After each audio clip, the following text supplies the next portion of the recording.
Hi, Bartek Urban. I invite you to test the Maybach S680. Technically, it's a Mercedes-Maybach S680, because today, a Maybach is simply an absurdly rich offering, or rather, a trim level, for selected Mercedes models. The lineup includes the S-Class, GRS, SL, and even the electric SUV EQS. However, it's the S-Class that defines the brand, because, firstly, it was the first model in the Mercedes-Maybach family. It's the only one with dimensions different from the car on which it's based. And it's the S680 that harks back to the legends of the Maybach 57 and Maybach 62. And here I'll focus immediately on the dimensions, because the Maybach 57 and Maybach 62 have lengths in their names, with the cars being approximately 5.7 and 6.2 meters long, respectively. These are enormous cars, compared to which the current Maybach looks small, measuring only 5.47 meters. A difference of over 20 centimeters is a lot, believe me. And that's precisely what distinguishes a regular S-Class from a Maybach. Length. The regular S-Class is 5.18 meters, making it almost 30 centimeters shorter than the Maybach. And it shows. The Maybach S680 is long, and stately, and it really draws attention, although I think the two-tone paint job, which, by the way, costs an extra 90,000 Polish zlotys, does a lot of the talking. The test car had a Mojave silver top and emerald green bottom. Unfortunately, I had a few days without sun and couldn't show you the full paint job. It's a shame, because it's much prettier in the sun. That green shimmers beautifully. Besides, in the shade, the paintwork turns navy blue. As for the two-tone bodywork, I probably wouldn't go for it. It's too much for me, although I'm still glad that the MBCH, for example, doesn't have the same grills as the GLS Maybach. This always reminds me of people returning from Turkey or Egypt wearing t-shirts with a million Gucci, Louis Vuitton, and so on slogans. Well, the second element that distinguishes the S-Class from the Maybach S-Class is the hood with a small bulge, or rather a mohawk, in the center. It's a nice touch that's noticeable while driving. And the grille is unfortunately plastic, not metal like in the Rolls-Royce. The wheel bolt covers are also plastic, looking like the central bolt, but as I said, it's an imitation or a fake. Underneath are regular, real bolts. Returning to the chrome plastic bumper, these elements can be ordered tinted. And the offer still includes beautiful rims, full-size monoblocks, and you can also choose them in black. Pretty badass, eh? Okay, time to take a quick look at the trunk. The Maybach's trunk holds 495 liters, but if you don't have a fridge, which takes up a good 50 or 60 liters, don't worry, you can remove the fridge. You don't have to travel with it constantly. What worried, or even saddened, me, however, was the bare sheet metal with screws sticking out from underneath. In a car worth 1.5 million zloty, it's safe to say this is simply scandalous. To quickly forget about this fop, we hop in the back. And here's another small note.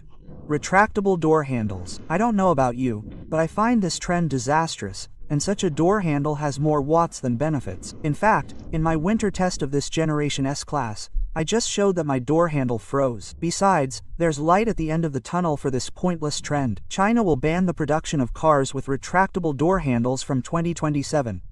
The door handles are supposed to be designed so that you can get into the car, even in the event of an electronic failure. I support this 110%.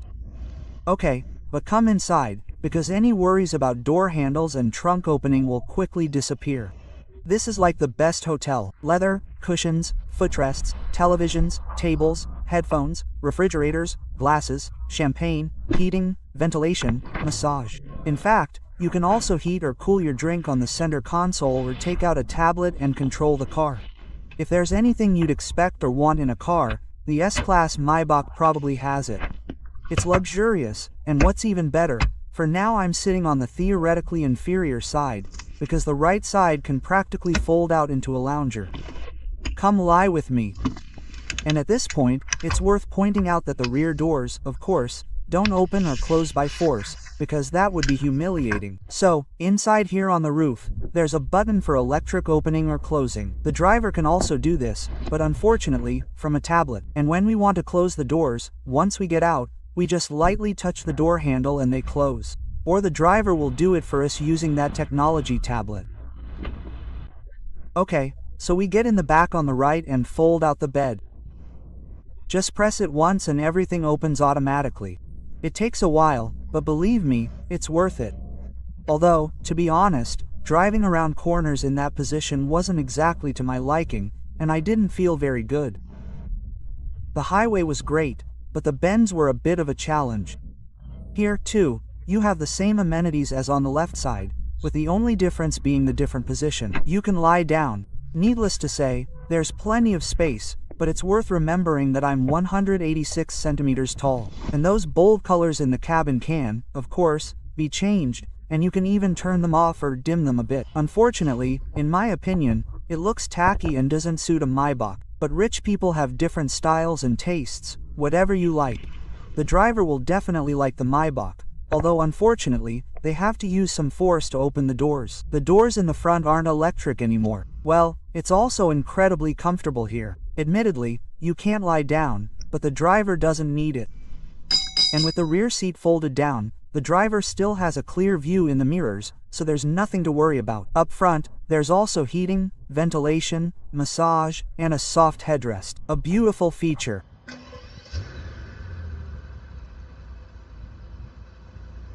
So, it's time for the dashboard, which isn't so beautiful.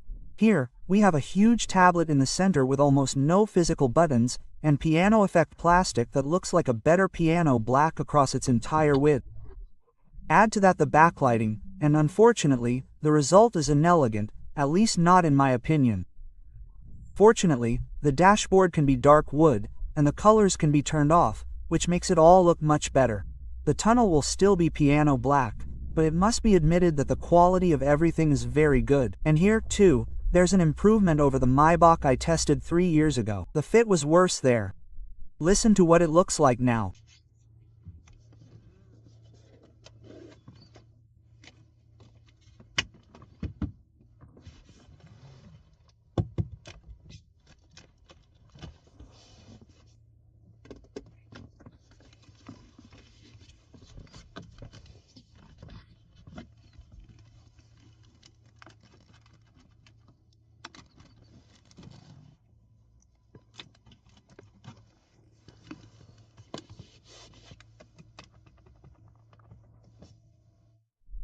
Yes, there are still subtle creaks, but only when you press harder while driving.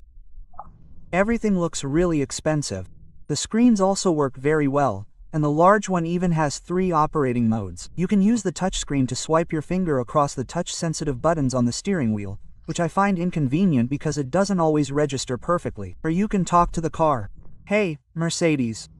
I'm listening. Is Maybach the best company in the world? Could you repeat that? Is Maybach the best car company in the world? Don't we both know that already? Talking is a gimmick, so I use the touchscreen all the time. This one works really well, but unfortunately, it's a bit of a pain to touch. There should be some kind of film on it to prevent fingerprints, because a car like this should always be clean.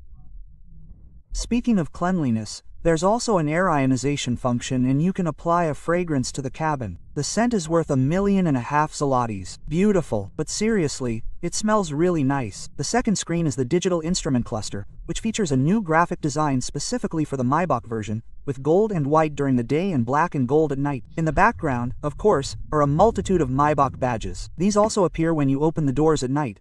One large badge on the front and a multitude of small, twinkling ones. Here again, I'm reminded of those $1 t-shirts with a huge logo of the expensive manufacturer. Oh, that's not the way to go. Okay, let's also check if there are any storage compartments, and then we'll explore the best spot in this car.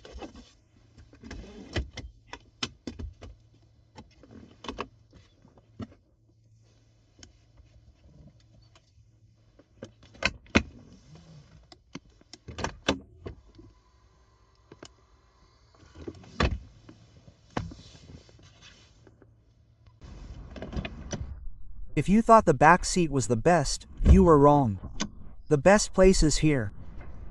Yes, under the hood could be a 6-liter V12 with 2 turbos, generating 612 horsepower and 900 newton meters. That's how wonderful it sounds. Pay attention to the starter motor, because it's always a V12 masterpiece.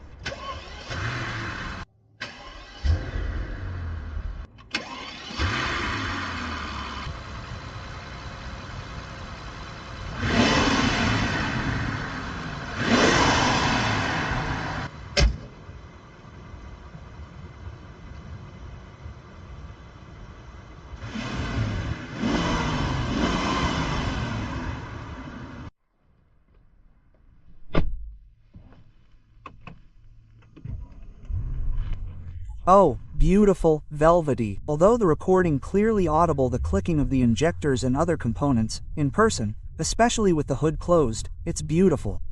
The throttle response makes the whole car rattle.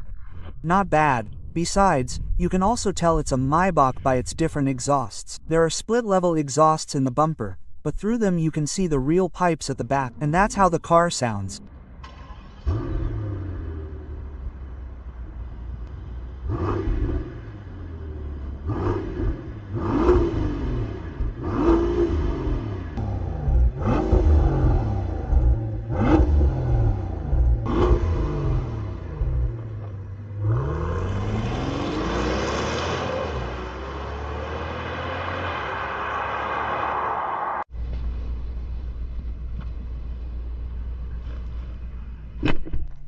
Elegant, bassy, and classy.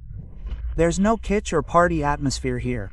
That's how a stately limousine should sound. But if you don't want a V12, you can also get the 580 version under the hood, and there's a 4-liter V8, also Biturbo, with a total output of 526 horsepower. Unfortunately, you can also get a 6-cylinder version under the hood with the S680E. And I'm saying unfortunately, because I have a problem with the designation, as it's almost identical to the V8, with only the letter E added. And this isn't a V8, after all. It's a 3-liter, 6-cylinder engine supported by a plug-in hybrid. True, they have a combined output of 510 horsepower, so not much less than the V8, but then again, the designation could have been slightly different. Anyway, I'm testing the S680 version with the V12, so the best one. Every Maybach S has 4-wheel drive and each has a 9-speed automatic. Acceleration to 100 km/h is 5.1 seconds for the 6-cylinder, 4.8 for the 8-cylinder, and 4.5 for the tested 12-cylinder. Time to find out.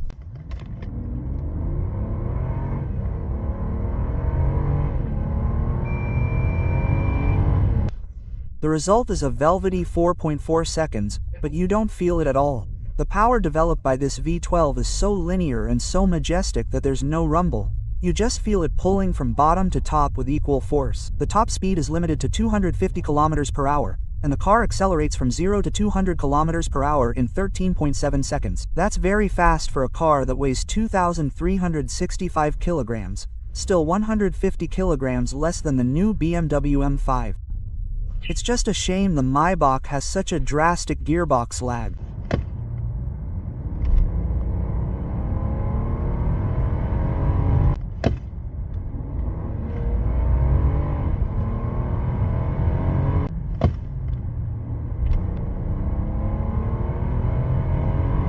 Honestly, sometimes you're surprised how slowly it reacts. I expected much better response. I'm not talking about a kick in the back, but rather about acceleration coming on faster. But okay, the Maybach isn't about performance, it's about ride comfort, and it's incredible.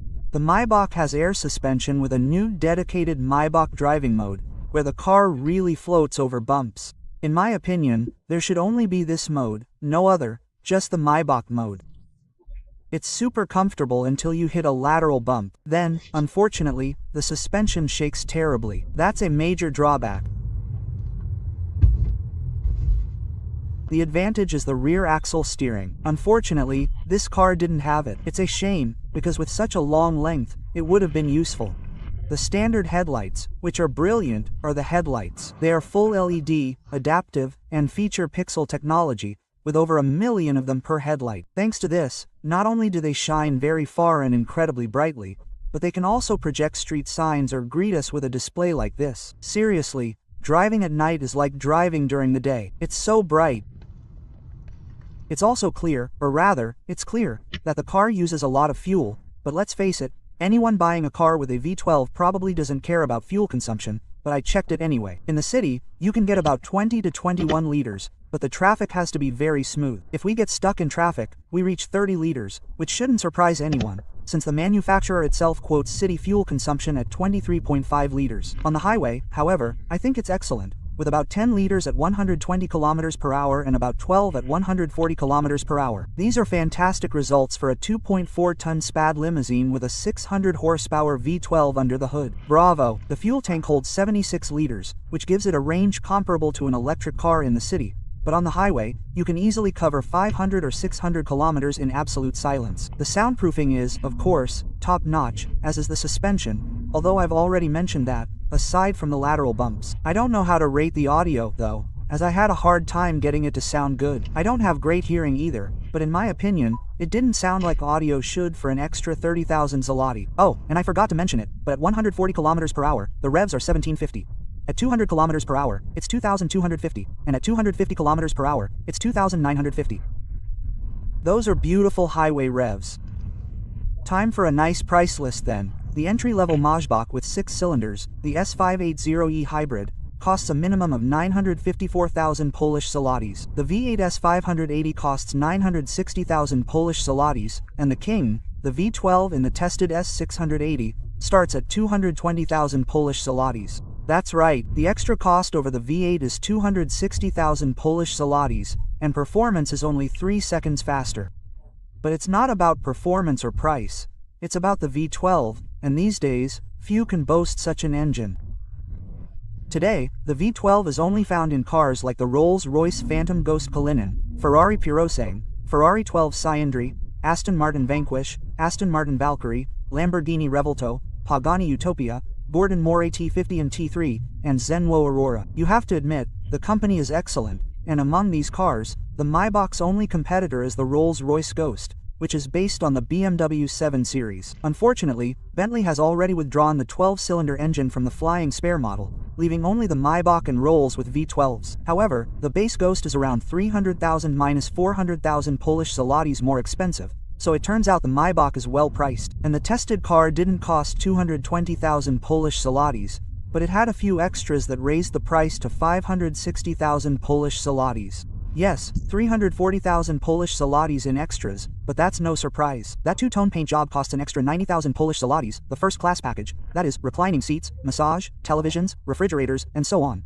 costs 143,000 Polish zlotys, and the audio system 30,000 Polish zlotys. Those three extras add up to 260,000 Polish zlotys, and here it was considerably more. It's cheap, but as it turns out, the price isn't exaggerated at all, and Maybach S-classes are actually quite noticeable on the streets. Admittedly, sometimes they're fake, but the real ones, as I said, are recognizable. It's not always an S680 V12, but the V8 is a decent, comfortable limousine. Of course, the style won't be to everyone's taste, and here, too, the owner's preferences vary. One might make it look like a gypsy palace, while another might make it a black bandit, and yet another might make it an elegant limousine. It's a matter of taste. Driving this V12 car is truly wonderful. We feel the immense power, the might, but also the feeling that we don't have to do anything. This car is a pleasure to travel in slowly, savoring the moment of relaxation. If you want a V12 limousine, we better hurry, because I have a feeling it won't be available in Mercedes' lineup for long. Hi,